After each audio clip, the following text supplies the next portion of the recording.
Hello, today is Monday, April 20th, and welcome to episode 585 of Fault Lines, the National Security Institute's podcast that gets you quickly up to speed 3 times a week on the national security and foreign policy debates shaking up America. I'm NSI Senior Fellow Jessica Jones, and I'm joined today by NSI founder and executive director Jamil Jaffer, advisory board member Les Munset, and fellow Algene Saljury. Hi, team. Happy Monday. All right, we're discussing whether we are potentially entering a new phase of conflict between the U.S. and Iran. Over the weekend, U.S. forces intercepted and seized a vessel tied to Iran. We can discuss a little more how much of a blockade has actually been happening in the Strait, but this is the first time the U.S. has seized an Iranian boat. This strategy is designed to squeeze Iran economically, stopping transit, while stopping short of shutting down all commercial traffic throughout the Strait. A question we'll talk about is whether the Strait is really closed. There is a blockade, but some ships have been allowed to pass. Some have been turned around. What does kind of ad hoc enforcement mean? What's our plan there? At the same time, developments inside Iran suggest the conflict might be harder to manage politically. We're kind of getting mixed signals. The IRGC, claims that all the Strait is closed, while the Iranian foreign minister had signaled previously that it was open. So I'm not really sure who we have at the negotiating table when we were doing that. So there's a lot going on. And as you guys know, we did have a 2-week ceasefire. Whether we still think that's in place, up to debate. But allegedly, there is a 2-week ceasefire that will run out on Wednesday of this week. So a lot of things in motion right now. Les, since you were late to join us, I'm going to turn to you first. That's right. What is it? First in the door out? First in the door out? I don't know. Something like that. So first in, what do you make out. That's it. You're fired. Last in, first. What do you make of what's going on in the Strait? What's going on with transit? The U.S. has claimed that it might be seizing Iranian ships globally, not just in the Strait. So are we prepared to see action outside of the region even? Jones, first of all, the person normally being fired is Jaffer. But to level set here, that is our baseline activity. It is not firing me; it's firing Jaffer. So I think the last 72 to 96 hours have been a fascinating exercise of watching negotiations and geopolitical positioning in real time. We saw the Strait of Hormuz open for a few hours on Friday, then it was closed. It's unclear who's in charge in Iran. Is it the Speaker of Parliament? Is it the IRGC? What's their relationship? What's really going on with those guys? The Trump administration seems to be launching negotiations, perhaps with no one in Pakistan. So we're kind of watching. It's almost like social media post by social media post. We're watching, the most important event in the world kind of playing out before our eyes. This is I don't want to call it pro wrestling because it's way more serious than that. But there's a lot of drama. There's a lot of subplots. There's a lot of stuff that's happening super quick. And I think a lot of people on the outside like us are tempted to draw huge conclusions and this is terrific or that's horrible in the moment. We are like watching the sausage being made in the negotiations right now. I would just urge a note of caution for people before you jump to some sort of grand conclusion here. The U.S. is putting a ton of pressure on Iran. Iran is willing to hold the Strait of Hormuz a threat. I have no idea how long they can do that because it's essential to their economic success to have that thing open and functioning, not just for their own resources, although that's the main thing, but also for their neighbors along the Persian Gulf, on the other side of the Persian Gulf. They have to have this happen.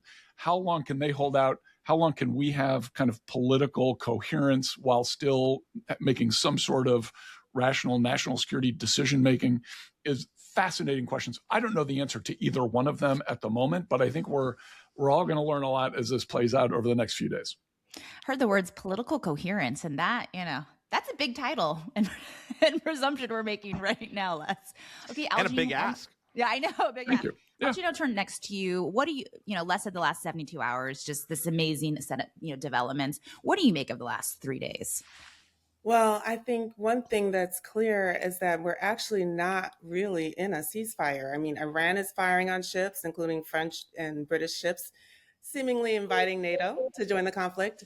The U.S. is firing on and seizing vessels. Both sides accuse each other of violating the ceasefire. And so right now we're really in a very dangerous time, this is probably the most dangerous maritime confrontation in the region since the tanker wars. But now both sides have precision-guided munitions, drones, and sea mines in play. So far more dangerous than the tanker wars of the 1980s. And so while this war has decimated Iran's conventional navy, the IRGC has this Mosquito fleet that includes thousands of small, high-speed boats armed with machine guns, rockets, and in some cases, anti-ship missiles. And so there really is, we're in a dangerous place right now. Every day that this drags on, makes clear that the US energy independence is not a luxury. It's really a national security imperative. And our allies who depend on Gulf oil are exposed. And the exposure is really leverage for our adversaries. So right now, Tehran is refusing to return to the negotiation table. As Les said, Jared Kushner and Vice President Vance are headed there. Right now, we see the U.S. has a military advantage in those negotiations. Iran definitely has the geographic advantage, but the clock is to nobody's advantage. Wednesday is the deadline, and right now, I just want to see. What I want to know is if these negotiations fail, what's our plan for Thursday? Ooh, that's a big one. Jamil, we've, as Algene pointed out, we've got Jared and Vice President Vance heading out to Pakistan to continue negotiations, TBD on who's actually at the table with them. And if anyone does show up, whether they have any power of their own. What do you make of the upcoming deadline? Algene says we're not in a ceasefire, which I think is hard to argue with. What's your take? Well, it's funny, Jess, Algene, Les and I worked on one side of the Senate Foreign Relations Committee, the Republican side, back in the day, and Algene was on the other side. And I got to tell you, I agree with every single word Algene just said because she's exactly right. I mean, this is so this is a proof that, like, there sometimes can be political fault lines. There is not one here, right? We are in what our old boss, Senator Corker, used to call a box canyon, right? Or we put ourselves in a box canyon, which is to say there are very few ways out of the current scenario we find ourselves in because we actually started and we began a ceasefire without the Iranians actually doing anything on their side. We have been not attacking Iran now for almost a week and a half. They have not reopened the Straits of Hormuz, to be clear, right? No ships of any substance have gotten through. A couple here and there, but all largely the ones that Iran was already letting through, and some getting through with huge payments to Iran, which then caused President Trump to put in place the blockade. So we are in a bad place here. We have not yet begun bombing Iran for a second time or a third time, however you count it, if you count the attacks on its nuclear infrastructure a few months back. But at the end of the day, the real question is, what does the deal look like that allow the ceasefire to continue going forward and allow more negotiation to happen? Or what does a final status negotiation look like? Because the Iranians haven't given in on a single thing. They haven't given in on nuclear enrichment. They haven't given in on nuclear weapons. They haven't given in on the Strait of Hormuz. They haven't given in. They haven't given on Hezbollah, on Lebanon, on terrorism support. Not a single thing. So what did we get in this conflict for? What are we getting out of it? And how's this thing going to, how is the Trump administration going to justify extending the ceasefire for another 2 weeks, except for we got to do more negotiations if Iran is not reopened the strait? It is crazy town. It is so the only few things I can see the administration doing are extending it with no commitment on the Iranian side, which would be terrible and demonstrate to the Iranians that we have no negotiating leverage. Or two, going back to bombing Iran, which would not be great for anybody, and the president clearly doesn't want to do that. Or three, forcing open the Straits of Hormuz by escorting ships through, which the president has been reticent to do. But maybe now that we're in a blockade and we're boarding ships, maybe it's not that big a difference to start escorting ships through, which, by the way, we could have started 3 weeks ago. So I don't really get the play here, but we got to do something because right now the Iranians think they have the upper hand. They don't, in fact, have the upper hand. To Algene's points, we have the military advantage, but we're not using it, which makes you wonder, the greatest deal maker ever, what is going on? Les, do you want to respond to any of that? Because you said, let's just see what's happening. Let's see what goes on. Yeah, Jamil makes good points if it ended now, 100%. And Algene, of course, is as usual, makes a bunch of terrific points. Uniquely, Jamil making good points today, so that's refreshing. It's a rarity. No, in all seriousness, like I get what you're saying. where does this thing end up? If it ends like this, it looks like a failure for the administration. But we don't know that this is where it's going to end up. We got you got to give them, I guess, hard to say this for the Trump administration that just launched an attack on Iran, but you got to give them some grace here to find the way forward. And an attack on the Pope. So, like, it's not just you can't give him grace for attacking Iran. Hey, listen, he's got to get his theology straight, man. You do not, you cannot just roll into Washington, D.C. with a bunch of hot talk about just war theory and not back it up. So he's got to, I'm just kidding. Lester, I just want you to know, I was in your hometown of Chicago this weekend, and I was in Wrigleyville, outside of Wrigley Field. And I'll tell you, they were selling Pope Leo's swag at the Cubs game. All right, Pope Leo is a White Sox fan.